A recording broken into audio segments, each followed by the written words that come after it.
من صلی العشاء، حضور علیہ الصلوۃ والسلام آپ نے فرمایا جس نے عشاء کی نماز فی جماعتی، جماعت کے ساتھ پڑھی، جس نے عشاء کی نماز با جماعت ادا کی، کان قیام نصف لیلۃ، اس کا ثواب اتنا زیادہ ہے کہ جیسا کہ اس نے آدھی رات قیام کیا۔ کان قیامی ایسے ہے جیسے کہ اس نے قیام کیا نصف لیلۃ، آدھی رات۔ عشاء کی نماز با جماعت پڑھنا آدھی رات قیام کرنے، نوافل پڑھنے کے برابر ہے۔ با جماعت نماز پڑھنے کا اتنا بڑا اجر ہے، خاص کر دو نمازیں فجر اور عشاء۔ فجر اور عشاء کی خاص فضیلت باقی بھی سب نمازوں کی خاص ہے، لیکن فجر کے متعلق فرمایا وَمَنْ صَلَّى الْعِشَاءَ وَالْفَجْرَ، جس نے فجر اور عشاء دونوں با جماعت پڑھی، فی جماعت، جماعت کے ساتھ مل کر، کان کا قیام لیلۃ، اس دو نمازوں کا ثواب اتنا ہے جیسے کہ مکمل رات، ساری رات قیام کیا، ساری رات نوافل پڑھے، اتنا بڑا اجر ہے۔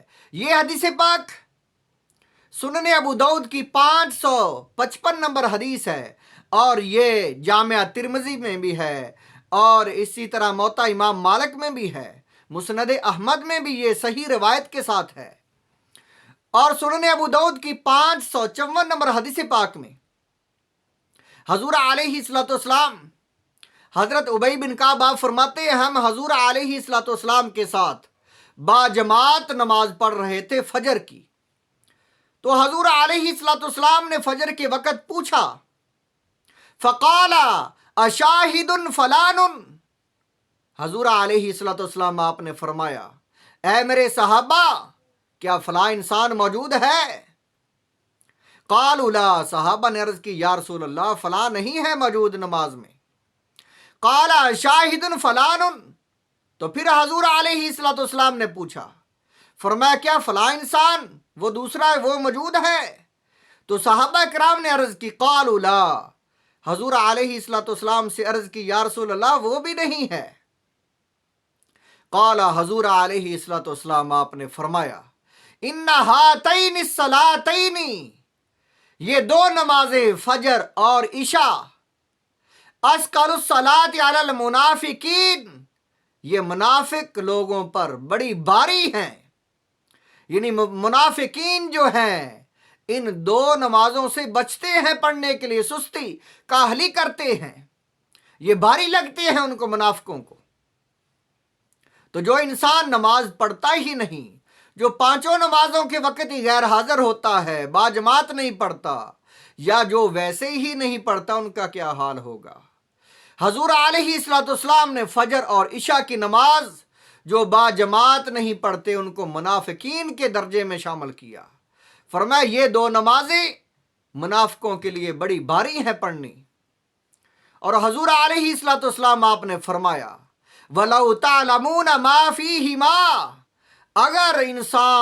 اگر وہ جان لیں، فرمایا اگر ان نمازوں میں جو اجر و ثواب ہے، فرمایا اگر تم جان لو کہ کتنا، تعلمون اگر تم جان لو، ما فیہما فجر اور عشاء کا ثواب کتنا زیادہ ہے، لا آتیتموہما ولو حبوا علی الرکب، گھٹنوں کے بل اگر رینگ کر آنا پڑے، جیسے ہم پنجابی میں کہتے ہیں ریڑھ کے بھی اگر آنا پوے، اگر لتاں ٹوٹیاں ہون ریڑھ کے آنا پوے، حضور علیہ الصلوۃ والسلام آپ نے کیا فرمایا، اگر رینگ کر بھی آنا پڑے، گھٹنوں کے بل آنا پڑے، اگر ٹانگیں کام نہ کرتی ہوں، ثواب کا پتہ چل جائے کہ عشاء اور فجر با جماعت پڑھنے سے قبر میں کیا ملے گا، آخرت میں کیا ملے گا، اگر انسان کو وہ پتہ چل جائے تو پھر کبھی بھی غیر حاضر نہ ہو، چاہے اس کے ٹخنے، گھٹنے، ٹانگیں کام نہ کرتی ہوں، جیسے بھی ہو، وہ ہر طریقے سے رینگ کر بھی آنا پڑے تو وہ ضرور آئے گا۔ دنیا کے فوائد ہم حاصل کرنے کے لیے کتنی تگودو کرتے ہیں، کتنی محنت مشقت کرتے ہیں، ہر کام مشکل سے مشکل وہ کر لیتے ہیں، مشقتیں اٹھا لیتے ہیں۔ کیوں اٹھا لیتے ہیں؟ فوائد نظر آتے ہیں ہمیں، فوائد حاصل کرنے کے لیے۔ حضور علیہ الصلوۃ والسلام آپ نے فرمایا عشاء اور فجر کی جماعت کا فائدہ اگر نظر آ جائے کہ مرنے کے بعد کیا فائدہ ہے، تو فرمایا جیسے بھی رینگ کر گھٹنوں کے بل بھی یعنی ریڑھ کر بھی آنا پڑے، ہر حالت میں وہ با جماعت آ کر نماز پڑھیں گے، وہ ساری مشقتیں مشکلات برداشت کر لیں گے۔ اتنا بڑا اجر ہے۔